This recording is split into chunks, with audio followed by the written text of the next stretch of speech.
I have tried many times to make a Backrooms game. Me and my friends have had a lot of failed attempts, and only one even saw some sort of daylight, which was Down in the Backrooms. It was a really crappy 2D top-down a horror survival game where you wandered through, surprisingly enough, the backrooms. And yeah, it was really, really bad. And so, I gave up on it. But now, a few days ago, I returned to the game, and I was going to make a great Backrooms game, better than any one I'd ever made before. This time, it would be in 3D, and it would be in first person. But I would make it kind of retro 3D, so that, I can still quickly make art, and I can still kind of make the graphics bad, and that can be my excuse for having crappy graphics. But yeah, that was my idea, and I sat down and instantly started working on the game. I started off with a small little prototype, where the only thing you could really do in it was kind of walk around and look around, but I was already pretty proud of myself for making a first-person controller. Even if you could just turn your head upside down, I know the game would completely break. But ignoring that, I was pretty proud when I made a first-person controller, considering this was my first time ever doing 3D. So then, the next day, I quickly started getting to work once again, and added even more stuff. I started working on level 1, and I was really proud of it. I made a bunch of pretty good textures considering, the last Backrooms game I made, which was, the art in that game, is not really up to Leonardo da Vinci's standards, to say the least. But anyway, continuing. Then I made this AI that would hunt you down constantly, and it was pretty terrifying, honestly.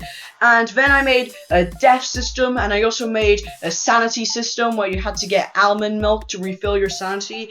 And then I made an exit, and the game was already starting to come along really well. I also turned the lights off and made it quite dark, and it looked even better.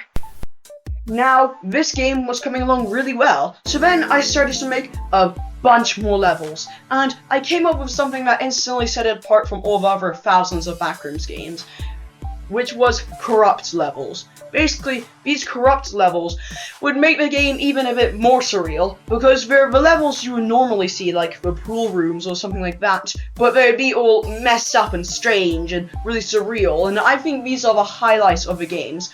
But they're also shortcuts, because getting to the end of a corrupt level basically lets you skip a good few levels, which, I'm not meant to have opinions here, but that's pretty good.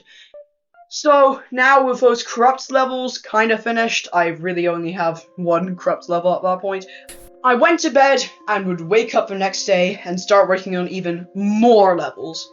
The next level I made was level 2, this kind of car park area, and, it's not the most terrifying in the world, but it's pretty terrifying. There's a smiler that doesn't really smile or have a face at all, just kind of has two eyes, that hunts you down constantly, and you're always having to run away from it, and eventually find the exit. And there's a lot of places that look similar to the surrounding area of the exit, but aren't the exit, but do have some pretty good items you can use there.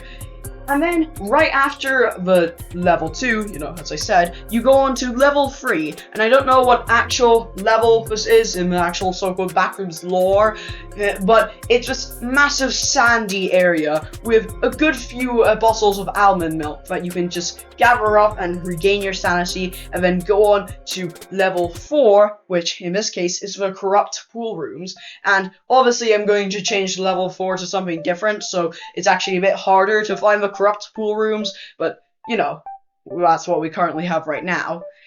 So, yeah, that's the corrupt pool rooms. You can just kind of walk through it, and honestly, I think it's one of the best levels in the game. After the corrupt pool rooms, I made the hotel, which has 2 exits. One exit leads you to this level that's just this massive, long kind of hallway full of these old pipes and these horrible sounds while the Smiler chases you down, and you have to kind of run away from him until you eventually find an exit in a wall. And then the other exit leads you to the Corrupt Level 0, which, well, yeah, it's really weird. There's like water everywhere, and there's like tiles from the pool rooms, and yeah, it looks a bit strange. And that's practically everything I have right now. But if you have a suggestion, make sure to leave it down in the comments, and you can suggest anything you want. Anyway, I've been Canimations. You can check the game out in the link in the description to the Game Jolt page, and if you want to use the itch.io page, you can just go to my profile. And I've been Canimations, and I'll see you all next time. Bye!